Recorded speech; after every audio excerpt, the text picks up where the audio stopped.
Află cât de prost ești. Să jucăm un joc. Dacă ridici 4 degete sau mai multe, ești destul de aerian. Începem?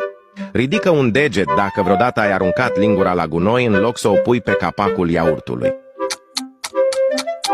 Ridică un deget dacă vreodată te-ai necat cu apă în timp ce beai. Ridică un deget dacă nu-ți amintești ziua de naștere a primei persoane care apare atunci când apeși pe săgeata de jos și selectezi opțiunea WhatsApp.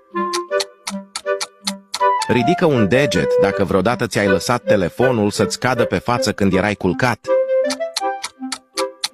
Ridică un deget dacă vreodată ai încercat să te întorci la somn pentru a continua povestea unui vis.